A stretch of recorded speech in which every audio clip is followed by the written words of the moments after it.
Hi everyone, welcome to Unit 2 for Week 2 of Ed 301.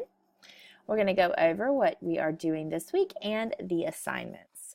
So here we are. Now when you come back and you're looking at this, hopefully my recording is posted right above Unit 2 readings. All right, but here we have our Unit 2 readings this week. So I'm going to go ahead and click on that. We can take a look. Okay, for this week, if you have the 4th edition of the book, you're reading chapters 9 and 13. But for the 6th edition, they combine those into chapter 9, so you just read chapter 9. Now, your technology integrated lesson plan is coming up next week, so you want to go ahead and read chapter 3, and that's the same in both editions. Okay, so activity 2-1, sorry about that, is going to be due this week, and there's a couple of different components to that, so let's take a look at that now. Okay, so first thing you're going to do is you're going to read this article on digital citizenship. Just open this up here. And then you're going to complete our week 2 discussion post on digital citizenship. And it's right there. All right, so that's it. Now we're going to move on to activity 2-2. All right, you got 4 things to do. All right, you're going to look at this PowerPoint about evaluating internet resources. And then you're going to complete our internet resource packet assignment. So let's take a look at that. All right, while we're doing that, so just like with our assignment last week, if you click on it, you can see that you download the assignment description. So for this task, you're going to compile a list of 10 websites that you think would be good resources for teachers and or students. I want you to try to include 5 sites for each type of user, but some sites can be suitable for both students and teachers. But if it's a site with lesson plans, that's for teachers. If it's a site with maybe some educational games, that would be for students. And then, like we said, some walk the line between the two. All right, you're going to write up your list of resource websites in a Microsoft Word or Microsoft Excel document, and you want to include the following. All right, you want to have the title, the URL. I should be able to click the URL that you give me and go right to the website that you are referring to. 1 to 3 sentence description about the website. What is it?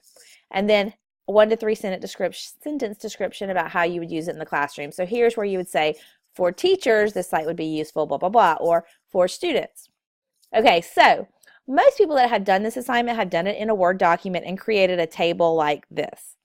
Okay, so all you would have to do is go up to, if you have a new version of Word, you just click on tables. All right, click on new. And so here you have 10 of those, plus you have the title line, and then you need 4 columns. So 11 rows, 4 columns is what you would need.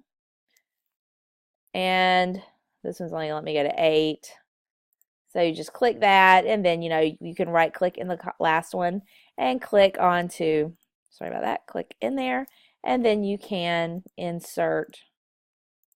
I'm trying to click it. All right, and then you can also insert rows into it right there at the bottom.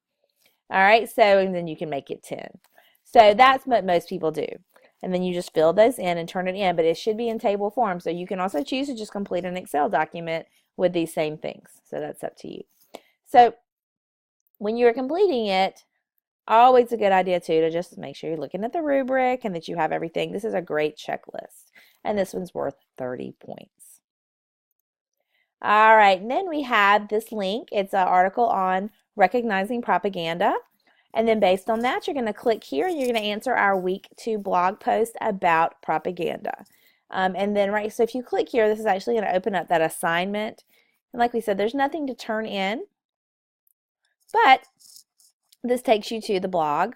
And then you have the rubric. So you want to find one website, and there'll be, you'll answer a question, but within that question, you want to make sure that you find a website that illustrates an example of one of the propaganda techniques from that article. Make sure you give me the correct web address. You want to discuss the technique that you believe is being used. They talk about bandwagon and all the different stuff. So which one do you think is being used there? And why do you think they're using it? And just, correct grammar, spelling, and usage. And this is a good thing to get used to doing for all of your classes. When you email a teacher, when you do a blog post, when you do a discussion post, it is expected that you are writing in complete sentences and using correct grammar, spelling, and usage. All right, so that's activity 2-2. And guys, that's week 2. The only other thing here is information about the TPACK model. The TPACK model is really going to help you when you are working on your lesson plan. So if you click here on this link, there's some information about what TPACK is. All right, so you have two videos here that explain it beautifully, and then you have a template you can use to an analysis template for the model, and then you have a TPACK example. So those are both awesome to look at, and they're going to help you get ready for your lesson plan, which we'll be working on next week. It wouldn't hurt you to get started on it now. So if you look back up here, in just a second. So up here, you know how you have all the information for the lesson plans. It's already here, so you can go ahead and get started on those if you want to.